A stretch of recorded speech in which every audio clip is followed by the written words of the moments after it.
Hello and welcome. It's a late night comic book chat, and that's okay because I have the power to do this, and I'm a crazy enough person to be up at 1 a.m. talking about comic books. Alright, enough about me. Let's get to the topic. And I found this really interesting. It's been a fun, 24 hours watching people chat about this. So, Patrick Zircher says, a writer once told me he did no research. He did not read a single back issue for a title he knew nothing about. I knew then that the characters that once interested me were dead. We're going to come back to that. First, a quick aside, because I thought this comment was funny from him. Talking about some of the stuff that got him, he never really was super into making superhero comics because the characters he knew were in jackets and ponytails. If you go back to 1992, man, like that one Thor who became Thunderstrike, still with a magical hammer. I'm pretty sure that dude was rocking a brown leather jacket and a ponytail. So he's totally on point, man. It was a really weird, really funny time period in American comic books.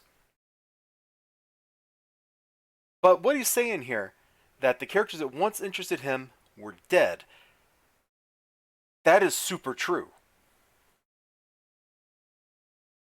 It's been pretty obvious to me, at least since One More Day. So since the Marvel Civil War era, that comic books kinda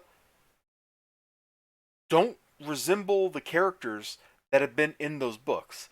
Characters will rapidly swing between different states. In fact, the ongoing, I think it's just starting up or just getting going, Batman Catwoman war thing is absolutely ridiculous because all the Bat characters well, the city is so much better now that it's full of burglars instead of other criminals. Yeah, every time somebody breaks into a house to steal something, there's somebody in there. That's going to escalate between being mere burglary and being armed robbery, bro. Which is going to lead to people getting murdered, women getting whatted. These words that you can't say. In fact, I'm probably demonetized just from saying the M word there, but hey, sometimes it's hard to avoid those words. And somehow Batman is wrong for believing that crime is bad, whereas Damian Wayne, Mr. I kill people for $5 because they looked at me funny, because I didn't like my ham sandwich this morning, is all like, well, maybe it's better this way. What a crock. Let's show the cover one more day.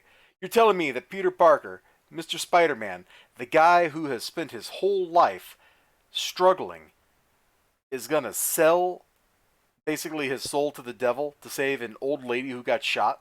Which doesn't make sense to begin with because these people live in a world of super science. You're telling me that he can't just call up Doctor Strange and be like, yo, can you put her in suspended animation until we find the cure for a bullet wound? Telling me, because if I remember right, Jarvis shows up in the hospital there to talk to Peter, who's trying not to let everybody know that he's Peter Parker Spider Man, but everybody knows he's Peter Parker Spider Man. Jarvis is like, hey, we're doing everything we can. Yeah, you're telling me that Tony Stark doesn't have some nanites? This is after Extremis and all that, isn't it? Tony Stark has super science that can cure bullet wounds.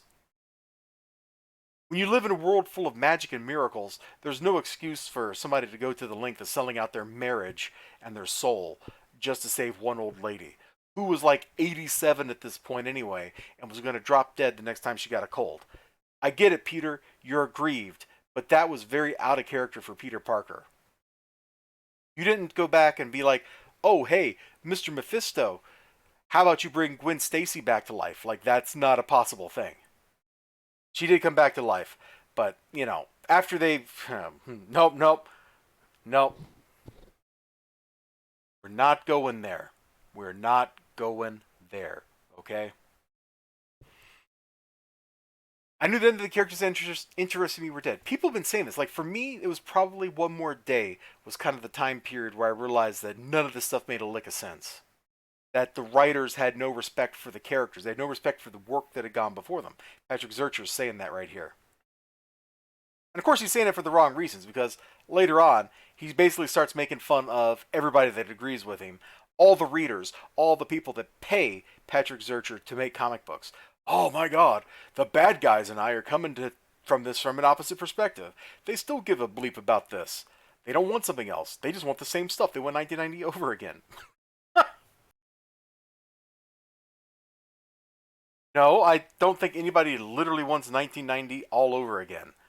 While that was a pretty good year for comic books, dude, I think what people want is just comic books that respect them as a reader, comic books that respect them as a person, comic books that aren't completely insulting to them. But hey, you do you, Mr. Zircher. You like to call people bad names on Twitter, so whatever. But it is funny to me. It is amusing to me to see somebody come out and make a statement that a few years ago would get you exiled into the very group that he doesn't like.